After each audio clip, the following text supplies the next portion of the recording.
Assalamu alaikum. Get to know your Lord. First part of the Right Belief series by Sheikh Karim Abu Zaid. This dynamic literary work of art's main goal is to revive an understanding the names and attributes of Allah. And understanding the name and attributes of Allah will elevate our faith, strengthen us, and keep us steadfast. This wonderful book is now available in an audiobook format and can be found free of charge on YouTube, channel Karim Abu Zaid.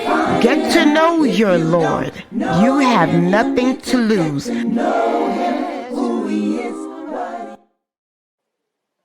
You will make it through. The fitra is awake in you. With Quran and Sunnah by your side, here's a place where it will thrive. You will make it through. You will make it through. The fitra is awake in you. With Quran and Sunnah on his side, here's a place where it will thrive. You will make it through. With Quran and Sunnah on his side, here's a place where it will thrive. You will make it through. Y'all understand? So, this chapter of the book, we're speaking on the importance of education. And I have 3 questions from the last day that we met that I want to ask, and I want you guys to give me educated answers. First question: when we implement or when we educate the youth of our nation, how do we educate them and implement Wal bara in what we're teaching? Intelligent question. Let's hear an intelligent answer. When educating our youth, educating them on a college level or secular level, that's what we're talking about. I'm not talking about religious level. If you are a Muslim youth trying to get a college degree, in other words, how do you implement Wal bara? Or when do you implement Wal bara in what you are learning? Let's start at the top. If y'all ain't gonna give answers, get ready to call y'all out. So let's start with Sister Amani. Amani's my baby.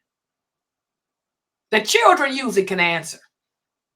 Amani or Amira, because they're sisters. I think, no, Amani's different. Yeah, Amani, you in college. Amani, how do you implement Wal bara in what you're learning in college? You taking classes. When you sign up for your classes for college to get your degree, how do you, what type of classes do you implement Wal bara in?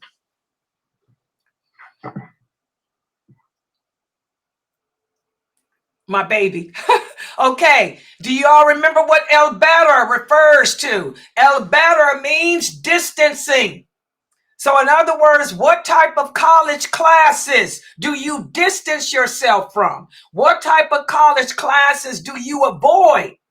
Go ahead. So there's not a specific class, but they do have like lots of meetings and organizations that may promote like LGBT type of stuff. So stuff like that, or certain gatherings I just don't go to because I know I'm Muslim. Ain't trying to deal with that. MashaAllah. Y'all see how my babies always know the answer. Isn't that Fatima Kaim's daughter?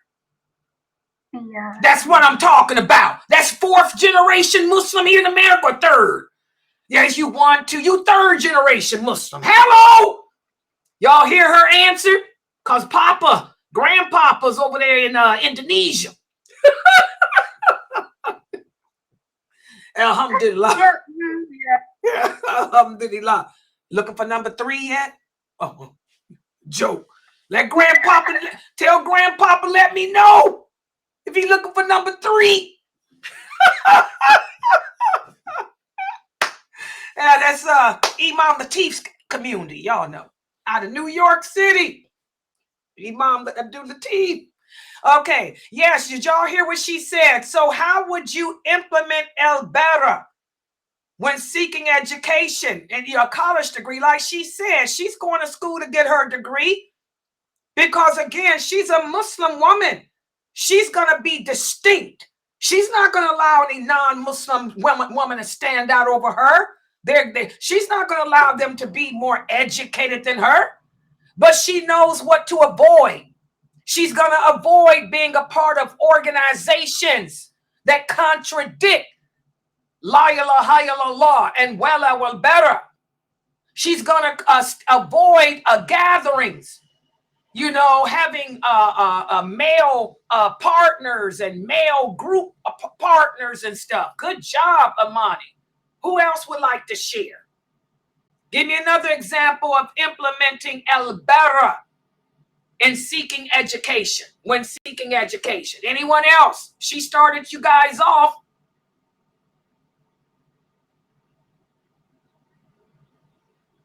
Sister Elma. I'm going down the list. Sister Elma. Go ahead, baby. For me? Oh, Norton. Okay, for me, since I am in college, there are certain classes that I do avoid, such as gender classes. We have a bunch of those. And I also avoid philosophy classes and religion classes, because there is some point in college where you do get to choose your own classes. And then also, I avoid those classes because they lead to arguments and stuff. I also avoid being in groups such as, they're called sororities, which is like the alpha, dalpha people and stuff like that. I see a lot of Muslims join that stuff. I also avoid being in, when we have like group projects, I always try to choose a group project where it involves either just females only, or, it's a mixture of men or female. I don't usually, like, some people get to choose their group, but I don't tend to go for like men groups when I do projects. So yeah. MashaAllah, do you guys get it? Good job. Good answers from my youth here, my Sunnah followers youth. This is what I was telling Dr. Asim. By the way, make sure everybody is here. Make sure that everyone is here tomorrow at 4 p.m. for Dr. Asim's class. He's going to be speaking about, he's going to repeat last week's lecture, or his last week's class on the status of women in Islam. And that's what he said, that he's repeating it because he's got a couple of complaints from a couple of sisters here that said that they didn't understand. They still are confused and don't know what their role is as a woman, what their rights are as a mother, or how to be a woman. I don't understand who these people are, because that's all I teach here. My kids understand, my students understand that, but we're repeating that class again tomorrow for those of you who are confused. Okay? Every woman should know her role, her rights. Every woman should know when to disassociate. Like these young girls are saying, they go to college. We can go to college. We can work too. But you got to know when to apply Wal bara, what to distance yourself from. I work, but I don't take part in their going out to dinner with them and interacting with them off the job. I disconnect from that. I disconnect from holidays. I disconnect from their celebrations. We work as a team, as co-workers. But when it comes to a personal thing, we disassociate. That's Wal bara. Same with school. We go to school to get a degree. But any classes dealing with religion and things that will compromise my Islamic commitment to Allah, to the Prophet, and to this deen, I'm disconnected. I didn't take any religion classes either. I did take a couple of philosophy classes, but I took, you know what I took? Deductive logic. Hardest class in my life. And I took symbolic logic. My degree required 2 philosophy classes. So y'all know what I did? Symbolic knowledge and logic. And I failed it with a D. I mean, I passed it with a D. It was taking logic and putting it in numerical value. That was the hardest class I ever took in my life. The other one was deductive logic. I got an A because that was easy. I can deduct things easily. Okay? Symbolic logic was hard. But all that other stuff, the philosophies dealing with man's existence and man's perfect purpose, I didn't take none of that garbage. Because I don't need no Kaffir to tell me what my purpose is. I disconnect, disassociate. Good job. Any other examples as to how we would implement Wal bara when seeking education? Any other examples? Good job. What about this? Second question. How do you implement Wal bara? Wal bara when seeking education? Who can give me some examples of how you implement Wal bara? First of all, what does Wal bara refer to? When I say Wal bara in education, what am I saying in plain English? Anyone? Fatima. Moving down the list. Fatima. When I say implement Wal bara when seeking education, what am I referring to, Fatima? Hurry up, come on. I'm sorry, what did you say? I'm sorry, I was away from the phone. I was away from it, I'm sorry. What's this new name you got? It's Fatima, M.A. Who's M.A.? Listen in action. Listen in action. Oh, girl. Okay. So what did you say, Sister Oh, can you? Oh, I thought you was one of the kids. You ain't got the answer, baby. Hang up. Go back to your phone. Okay. I thought you was one of the kids. Hold on. I'm trying to get the kids to answer. M.A. Only M.A. I know is M.A.S. And he ain't never missing in action. Joke. All right.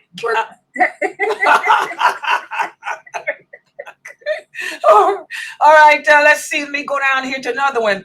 Sister Geechee. Oh, I'm here. Go ahead, baby. I would say anything that's beneficial for a Muslim like me that could help me out in my education, not only for myself. But can you give us example? That's the question. For nursing, like healthcare. It could be beneficial for me, and I could also be using that to help somebody, another Muslim, possibly in the masjid or outside of it, and it could run in any organization. So I see it as something beneficial not only for myself, but other people around me in my community, in my masjid, that could also help them too.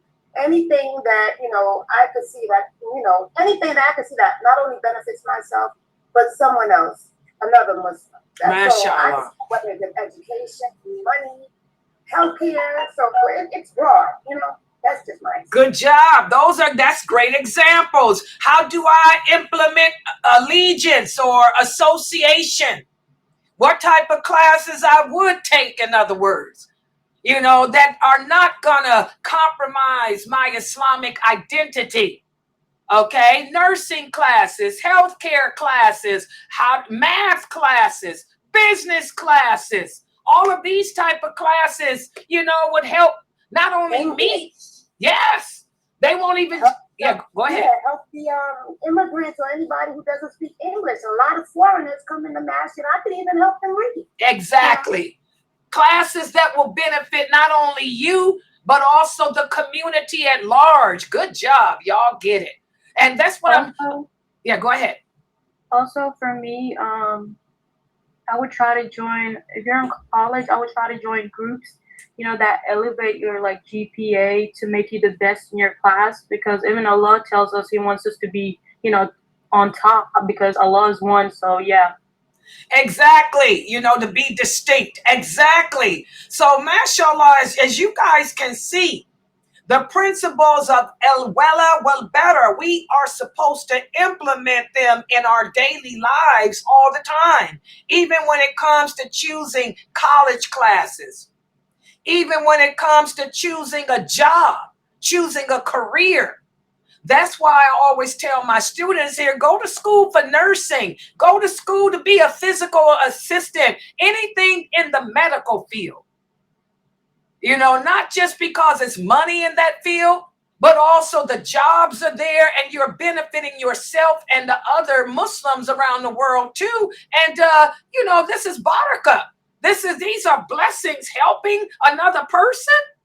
You know, these are blessings that will accompany you past the grave. Okay, good job. Good job. So now my last question. So now, what constitutes a good curriculum for Muslim learning? If you are trying to incorporate an Islamic curriculum, for example, in your school, or an Islamic curriculum in your masajids, your masjids, what type of classes should you incorporate within that? What type of classes should we have to incorporate a good curriculum for Muslim learning? Anyone can answer. Now you adults come in. So one curriculum we should definitely know is the Salat to Rasul. We have to know our Prophet. So that's one. And then we'll also teach classes on lawful and unlawful. And then also teaches, well, lawful and unlawful, you'll be teaching them as far as in how you're supposed to dress and all that. So that would be the first one. And to teach you about the companions. My God, good job. How many masjids have classes about the companions of the Prophet, sallallahu alaihi wasallam? Very few. That's one of the signs of the last hour. We don't know nothing about those companions. We know nothing about the history of Islam. Learning about the companions of the Prophet, that's how you learn the history of Islam too. Okay? Learning the lawful and the unlawful. Most Muslims don't know what's lawful and what's unlawful. Okay? Good job, Mina. What are some other classes we should incorporate? Anyone else? What are some other classes that should be incorporated in an Islamic curriculum? Classes about the life of the Prophet, sallallahu alaihi wasallam, stories of the companions, the lawful and the unlawful. What else? Go ahead, Amira. We should incorporate classes about what are our roles as women and men and children, and what should women be doing and what should men be doing, and also give examples of what they should be doing and other jobs that women can do, like stay at home and they can do this. Have classes on like grants to help their children to not become in debt, as far as like going to college and how to navigate through college without sending your children to college, and how to teach your children at home. Good God. See how the children know. These are the youth. This is why I was kind of confused when Dr. Asim told me that a couple of my people was calling him up about that. My women, my students know their rights and roles as women. They also know the rights and role of a man too. They know how to be one if they have to. Okay, good job, Amira. MashaAllah, classes on the roles of women in Islam, the rights of women in Islam, how we're supposed to behave. Also, good job, your sister here type classes on morality. Good job, sister. What is your name? I can't pronounce it. Okay, but MashaAllah. Oh, okay. MashaAllah. I don't like that. You change your name to a better name. I don't want to call you that. I'm not calling you that. Because everybody here is my friend. Everyone's here my friend. But anyway, MashaAllah, classes on morality. Classes on Islamic morality. Classes on Islamic behavior, the proper behavior we should have as Muslims. All of that type of stuff should be incorporated into an Islamic curriculum.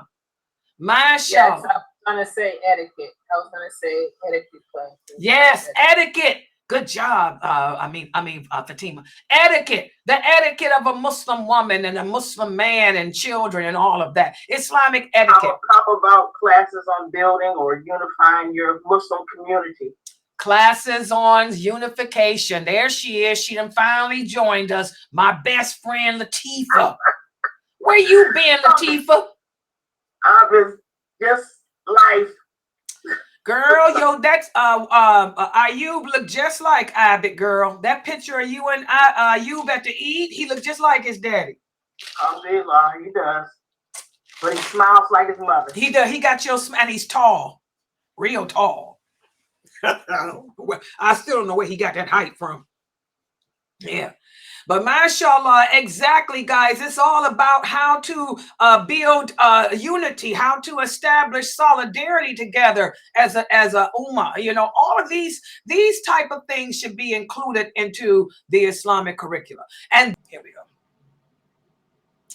Okay, today we're going to continue with pages 291 and 295. We're going to speak about the importance and the need of education for our Muslim youth.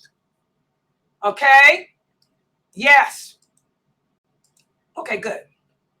And let's look and see what Sheikh Kareem, how he begins this. Sheikh Kareem said, he reminds us, he says, as believers, as we navigate the terrain of education, Wal bara emerges as a great compass for us, just like we did in the quiz today. You know, we have to use allegiance, know what to take, what to associate with, and al bara, what to distance ourselves from when it comes to seeking knowledge. And as Sheikh Kareem says here, this principle ensures that our commitment to our faith, our commitment to Allah, remains steadfast as we seek the knowledge that we need. We have to implement al bara, as Sister Norto said in her answer, so we don't fall victim to the other ideologies out there that contradict La ilaha illallah, Muhammadur Rasulullah. So, you know, seeking knowledge is important. It shouldn't just be for a well-paying job, but also for social prestige. Because as Sister Amira said, as Muslims, we're supposed to be the best. We're supposed to stand out over the non-Muslims. We don't want to be looked at as people who are ignorant of life. So seeking education is not just about mastering subjects like mathematics and science and language to earn a living, but it's also about seeking knowledge of the culture, knowledge of society, knowledge of the world that we can pass on to other generations. Remember, guys, how can you save yourself from the hellfire if you don't know what's out there that can take you to hell? Y'all understand that? Your children have to know the dangers out there so they can know how to avoid them. All right? So, education plays a great role for us as Muslims. It helps to develop our character. It helps to develop our integrity. And also, we have to know how to communicate. That's what I'm a stickler for. My degree is in communication. I am a communication specialist. Okay? We have to know how to express ourselves, because this is one of the signs of the last hour. One of the signs of the last hour is that the people of the Sunnah, you know, will not be able to express themselves well. But the innovators, they are very elaborate. They can speak languages and they can play around with big words. So we have to educate ourselves. And also by educating ourselves, it also becomes a way of preparing us to be able to live in the world and make contributions to this world. It also helps us, as Sister Latifah said, to develop tarbiyah. What is tarbiyah? That means to nurture the brotherhood and the sisterhood amongst us in our communities, to bring us closer together on an intellectual, a spiritual, and a social platform. All right? So, to gain a deeper understanding of education's potential, what Sheikh Kareem Abu Zayd did in these pages here is he's shown us how through history. Remember, we have to know the history, man. You can tell he's Egyptian like Layla, because he's big on the history just like I am. Subhanallah. If you look at the history of the world, you can see instances where education helped to form and transform society. For example, from the 8th to the 13th centuries, do you guys know that from the 8th through the 13th centuries, this was known in the world as the Islamic Golden Age? Everybody has their golden age. The Greeks, they have their golden age. The Romans, they have their golden age. Well, we Muslims have our golden age too. It was from the 8th century to the 13th century. Cities like Baghdad, Cordoba, and Cairo. These are the 3 cities that many scholars came from. And I want the women in my website to pay attention, especially the sister that contacted Dr. Asim, telling him that she's confused about her femininity and womanhood. Well, pay attention so you don't be confused, so you can get up in here and answer and contribute in his class tomorrow. Because like I say, I'm always talking about it. Okay? In cities like Baghdad, Cordoba, and Cairo, scholars advanced. And there were female scholars too. Islamic female scholars too. I've told you guys that Aisha, radiallahu anha, Aisha had 300 students. There were 300 direct students of Aisha, radiallahu anha, who were women that went on to become great scholars. One of them was Asma. She was the teacher, one of the teachers of Imam Malik. Okay? So for this misconception that women can't teach a man, this is not true. And also Aisha, radiallahu anha, was the teacher of many men as well. Okay? So during the 8th and 13th centuries, that's when our scholars appeared. And they weren't just scholars in Islam, but also scholars in science too. Scholars of knowledge in history and science and culture as well. For example, right there in Fez, Morocco, El Qarawiyyin University. It was established in the year 859. This was a pioneer institution that merged religious education with scientific discipline. And it fostered students who would end up contributing to their communities. Okay? And amongst them were women as well. Also in the year 965 through 1040, Ibn el-Haytham. This was another university. And this was another scientist who came from a university. He was a renowned scientist whose work was intrinsically tied to ethical contemplation. Okay? And he did that to help people who were converting, because during this era, people were converting from Christianity to Islam. So he was doing this to try to help them to comprehend Allah's creation and how Islam and knowing about Allah helps you to grow spiritually and ethically. So education is very important for us as Muslims, not just Islamic education, but secular education too.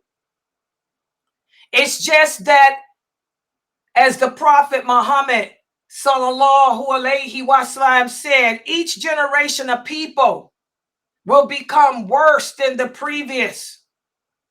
And the things that the previous generation took seriously, the ones replacing them do not. We have people today that are more concerned with making money instead of learning the deen. Whereas back in those days, those scholars learned the deen first. They put Allah first and foremost.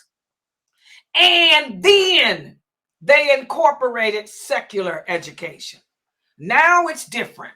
Modern education has undoubtedly made remarkable strides due to technology, but the emphasis is taken off of Islam and instead is placed on just the worldly knowledge. That's the difference. We need to get back to being like those early companions were and like the men and women were that came after them.